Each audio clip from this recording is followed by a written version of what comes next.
سب کی جو جنت ہے وہ کیا ہے؟ تو امام اہل سنت اس جنت کا ذکر کرتے کہتے ہیں وہ خلد جس میں اترے گی ابرار کی برات، وہ خلد جس میں اترے گی ابرار کی برات، ابرار کہتے ہیں نیک لوگوں کو، وہ خلد، خلد کہتے ہیں جنت کو، وہ خلد جس میں اترے گی ابرار کی برات، وہ خلد جس میں اترے گی ابرار کی برات، ادنا نچھاور، اعلیٰ نہیں، ادنا نچھاور، ادنا نچھاور اس میرے دولہا کے سر کی ہے، یعنی جس میں جنتی نیک لوگوں کی برات اترے گی، وہ جنت کون سی ہے؟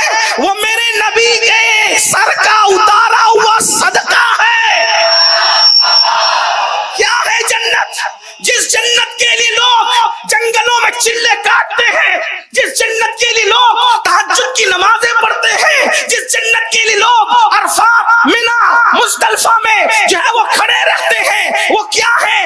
ادنا نچھاور اس میرے دولہا کے سر کی ہے۔ بمبئی والوں جس کو نچھاور اور صدقہ کہتے ہیں، کیا مطلب ہے؟ برات کبھی دیکھا؟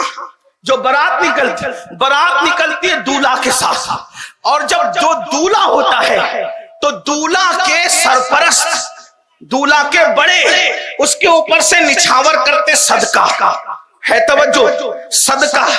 تو صدقے کا اصول یہ ہے، صدقے کا اصول کہ جس پہ سے اتارا جاتا ہے اس کو نہیں دیا جاتا ہے نا، صدقے کا اصول یہی ہے۔ بلکہ کسی کلاش غریب مفلس پر سے بھی صدقہ اتارا جائے تو اس کو نہیں دیا جائے گا، کیوں؟ اس لیے کہ غیرت عشق کے خلاف ہے، جس کا صدقہ اسی کو دینا غیرت عشق کے خلاف ہے۔ تو یہ جو سب کی جنت ہے یہ کس کا صدقہ ہے؟ ادنا نچھاور اس میرے دولہا کے سر کی ہے، یعنی یہ سب جنتیں جو ہیں میرے نبی کے سر کا اتارا ہے، تو جس کا اتارا ہوتا ہے اس کو نہیں دیا جاتا، تو ماننا پڑے گا جب یہ جنتیں نبی کا صدقہ ہے تو یہ صدقہ نبی کو نہیں دیا جائے گا۔ نبی کی جو جنت ہوگی یہ اس جنت کے علاوہ ہوگی،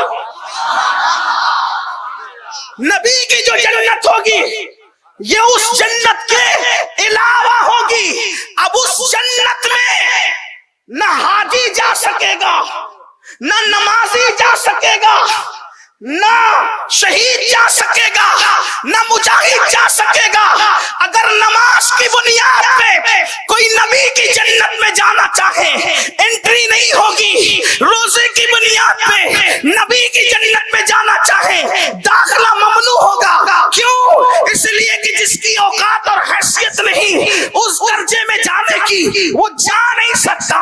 نماز پڑھ کے تمہیں اپنے درجے کی ملے گی، علماء کے درجے کی نہیں ملے گی، تو نبی تو دور کی بات ہے، سید الانبیاء تو دور کی بات ہے۔ لیکن بمبئی کے مسلمانوں سن لو، اللہ اکبر، بہت بڑی بات کہہ رہا ہوں مگر حدیث کی روشنی میں کہہ رہا ہوں، واللہ اپنے عمل کی بنیاد پر آپ علماء، اولیاء اور صحابہ کی جنت میں نہیں جا سکتے، لیکن رسول اللہ نے ایک عمل ایسا بتا دیا ہے کہ نبی کے ساتھ جنت میں رہنا ملے گا، نبی کے درجے میں جنت میں رہنا ملے گا۔ وہ عمل کیا ہے؟ ترمذی شریف کی حدیث ہے، آقا فرماتے ہیں جو مجھ سے اور میری اہل بیت سے سچے دل سے محبت کرے گا تو جنت کے جس درجے میں میں محمد رہوں گا اسی درجے میں اہل بیت سے محبت کرنے والے۔